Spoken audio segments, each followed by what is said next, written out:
This helped our company grow by a little bit more in our stock prices. As more dividends we start giving, it showed that our company is more stable and our company starts skyrocketing. Now, let me also point out another fact. What we were doing from the beginning of time when we first started our company was we were buying back our stock prices as much as possible. So by buying back our stock prices, we have now more stocks available for our customers to, or for investors to buy.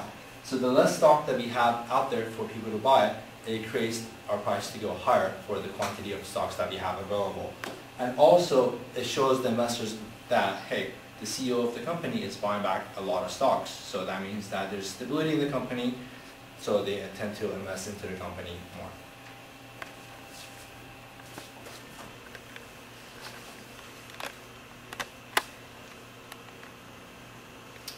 Okay, so now we're going to look at I'm going to go over the industry analysis for our company and everybody else in the industry.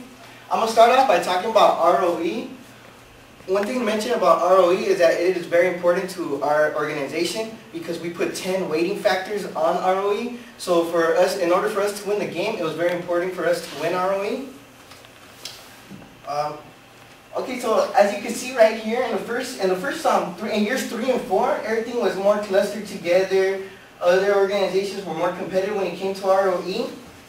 But in years 5 and 6, we really started to take off in ROE, and we really separated ourselves from everybody else. 2 strategies that we did in order to accomplish this was we bought back stock and we issued dividends in year 5, which really helped us in increasing our ROE. A couple numbers I want to mention is the industry average over the 4 years, which was 3.18. For us, it was 7.09, so we were well above the industry average. Our closest competitor was Team 5.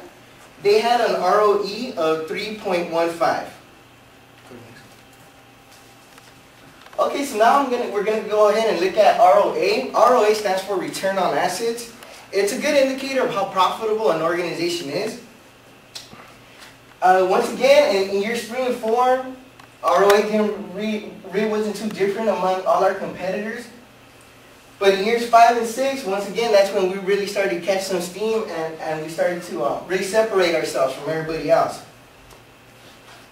The industry average in ROA over the 4 years was 2.07. Our average was 4.23. Once again, our closest competitor was Team 5. They finished off with the ROA of 2.16. So what this pretty much shows is by the end of the game, we were the most profitable organization. Okay, so now we're going to go ahead and look at net income. One thing to mention is that we started off by having the lowest net income, but we finished the game by having the highest net income. So that was something that our organization was really proud of. The industry average when it came to net income was 351. Our industry average was 834. The next closest competitor we had was Team 5. They had an industry average of 392.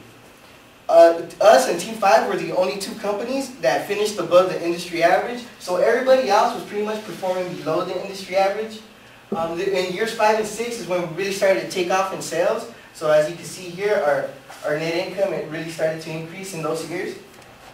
Go ahead. Okay, so now we're going to look at market share.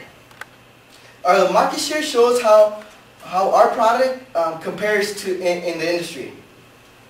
In year 4, quarter 3, which is right here, this is when we really started to take control of the market share, and we controlled it pretty much to the end of the game. The industry average when it came to market share was 16.67. Our average was 21.63. So once again, we're way above the industry average. The next closest competitor we had in this was Team 4. They finished with the market share of 17.05.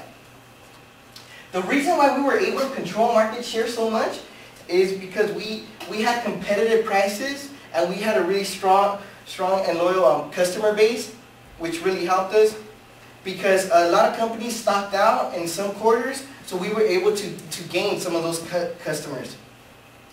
As you can see here though, in the last 2 quarters we experienced a bit of a drop off in market share. It wasn't too much, it was only 1%. The reason we experienced this is because we were controlling so much of the market share that we felt we were underpricing our products, and we decided to increase the price of our product, which is the reason why we had a bit of a drop off. But even that, we only had a 1% drop off in each quarter. And in the last quarter, we increased our price by $1.40. So, and we were still able to control this much of the market. Thank you.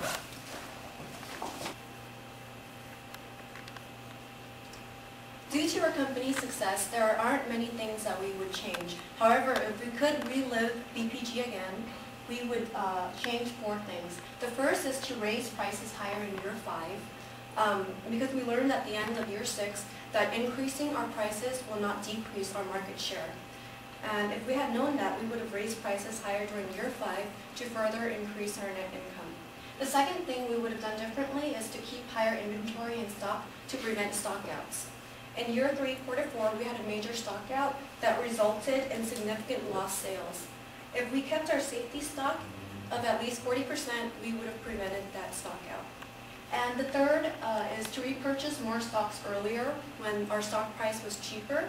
In year 3, quarter 1, our stock price was only 76 cents per share. We could have repurchased more stocks then rather than waiting for the price to increase. And finally, the last thing we would have done differently is to spend our bonds that we borrowed during year 3, quarter 1, instead of holding it. Next, please. Okay, and some of our plans for year 7 includes continue to raise prices aggressively from 40 cents to $2 per item, depending on season and market share standing. Buy back 200,000 shares of stock by year 7, quarter 4, to spend our bonds that we borrowed during year 3, quarter 1, instead of holding it. Next, please. Okay, and some of our plans for year 7 includes continue to raise prices aggressively from 40 cents to $2 per item, depending on season and market share standing. Buy back 200,000 shares of stock by year 7, quarter 4. Issue dividends equal to 50% of net income. Increase advertisement by 25,000 every quarter. Increase salaries by 100,000 every 2 quarters. Increase commission rates by 2 cents every 2 quarters. And keep research and development at $200,000. And this concludes our presentation. If you have any questions, please feel free to email us. Thank you.